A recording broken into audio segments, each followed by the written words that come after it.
voici à la frontière de la Tunisie et de l'Algérie. Maritime ou terrestre, une frontière bien gardée, depuis longtemps même, autour du fort de Tabarka.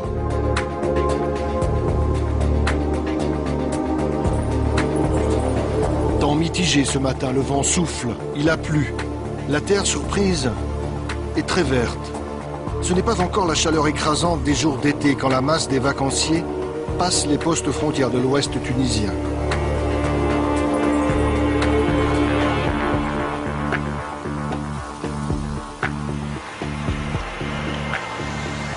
Ils sont 1 million, les Algériens, à emprunter ces routes chaque année. 1 million.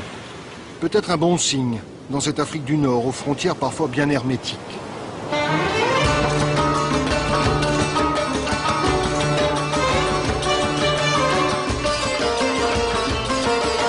Plage déserte, sinon quelques pêcheurs qui profitent de la tempête pour repeindre leurs navires.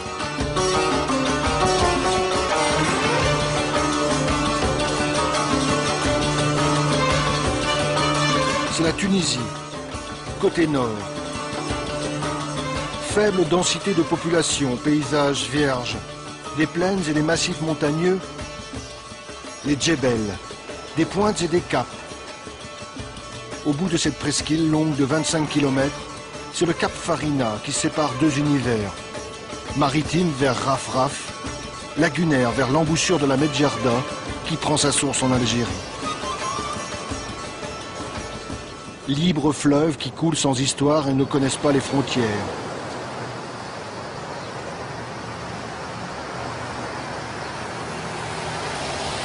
Au pied du Djebel Nadour, il y a ce peuple de l'eau, dans l'ombre des forts, vieux de plusieurs siècles. La marque de passage des multiples occupants maltais, espagnols, britanniques. Gare El-Mel, 5000 habitants. Ville de paysans et de pêcheurs. Certains se contentent de la lagune, d'autres vont plus au large, bien au-delà du rocher de Rafraf.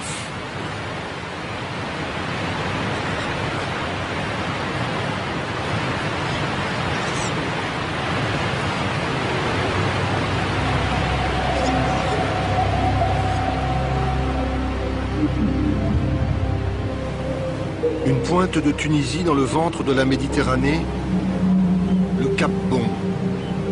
Roches sèches, fouettées par les vents. Paysage venté, océanique. On dirait presque l'Atlantique.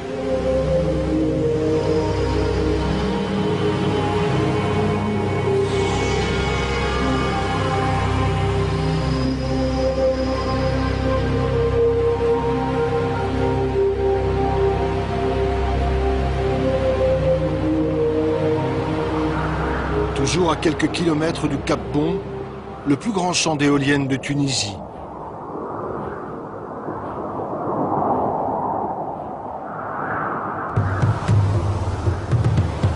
Attention danger, disait tout à l'heure le phare, aux navigateurs tentés de raser la côte.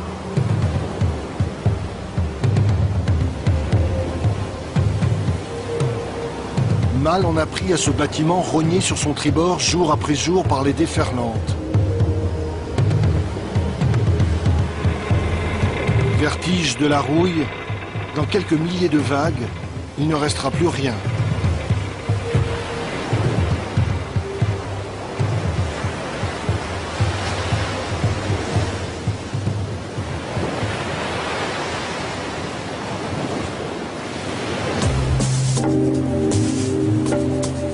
Le Cap Bon a donné son nom à cette péninsule qui s'étend sur près de 80 km depuis les environs de Tunis. Une terre de travailleurs agricoles et de marins nomades, frères de la houle et des embruns, rompus à une vie de débrouille et de rigueur.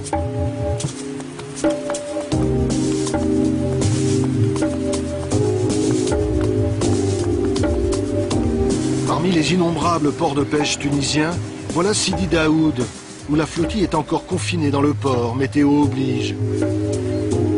La Matanza attendra, cette pêche ancestrale où des bancs de thon sont pris au piège dans d'immenses filets.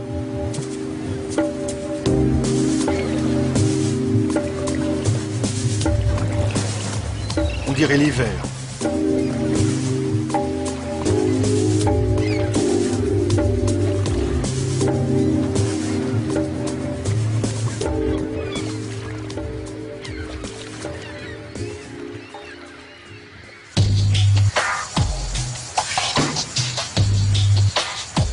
Changement de lumière. Changement de couleur pour un autre tableau. L'infini des terres ocres rayées d'oliviers. Milliers de plantations disposées en quinconces, selon une science ancestrale. Voici la Tunisie, côté sud, côté terre.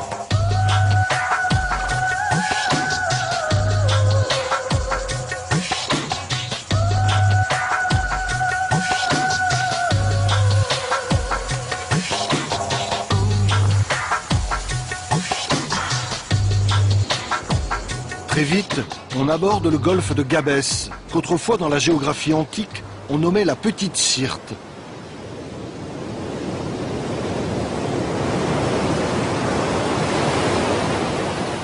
C'est un lieu étrange, connu pour ses marées, les plus fortes de toute la Méditerranée, 2 mètres d'amplitude environ entre la basse et la haute mer.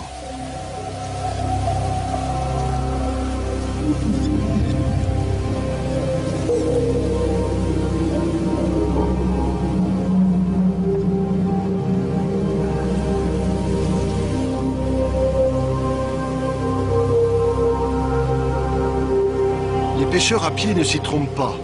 À marée basse, avec de la boue jusqu'aux genoux, ils savent qu'ici il y a moyen de récolter des coquillages et de faire bouillir la marmite. Des femmes, des hommes, englués quelques heures en plein soleil entre le flux et le reflux des eaux.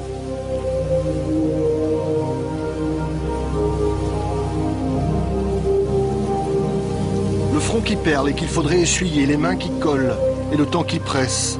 Chaque pas est un effort, chaque pas lourde retiré, une victoire.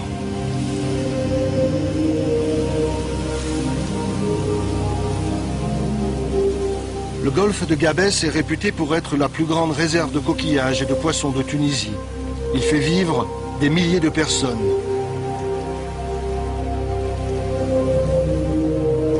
Mais qu'en sera-t-il dans l'avenir ?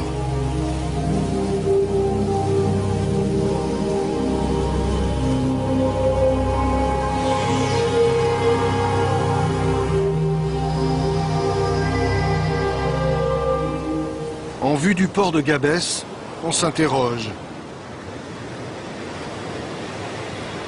Les quais sont jaunes de soufre.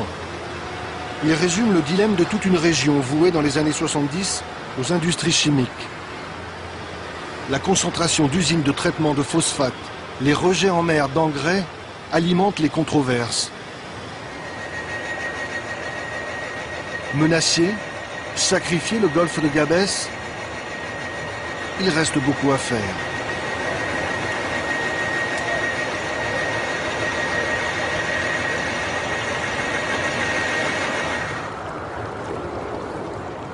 Sfax maintenant, qui compte 500 000 habitants et où l'on trouve des salines rouges presque en centre-ville.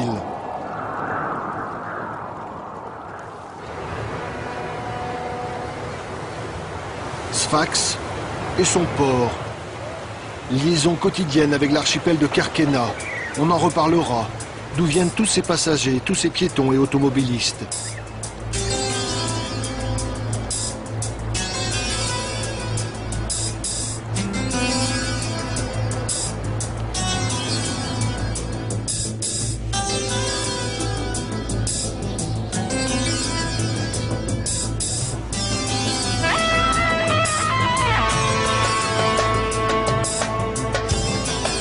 Ferries pleins à craquer encore dans le sud pour passer l'infime détroit qui sépare le continent de l'île de Djerba.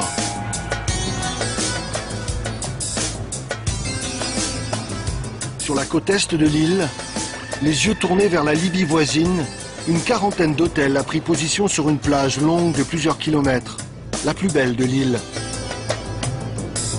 Tout y est pour subvenir aux besoins d'une clientèle occidentale fatiguée, avide de soleil et d'activité. Avec les sites de Monastir et de Sousse sur le continent, Djerba c'est le cœur de l'industrie touristique tunisienne. Seul un attentat d'Al-Qaïda causant la mort de plusieurs Tunisiens et étrangers viendra ternir au début des années 2000 la success story de Djerba la Douce.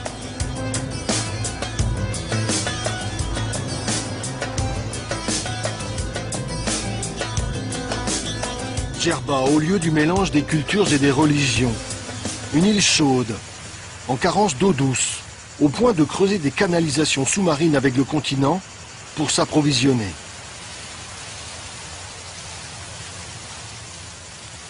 Blanche à l'extérieur, fraîche dedans, avec toujours un souffle d'air marin pour les ventiler, les maisons de Djerba.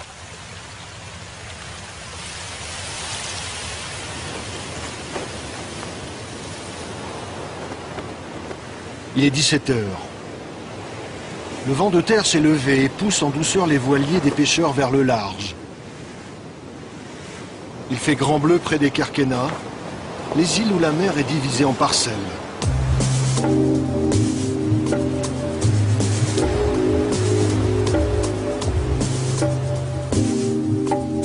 À terre, il y avait le graphisme particulier des champs d'oliviers.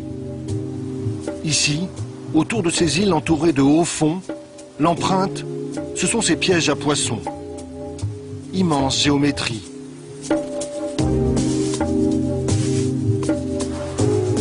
Cette nuit encore, il y aura des étoiles dans le ciel.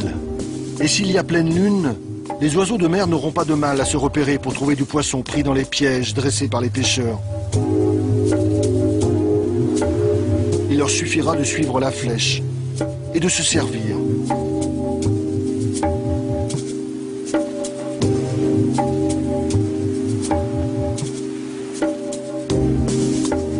Il est 17 heures. Il est temps de faire le thé pour tenir. La nuit va être longue et chaude.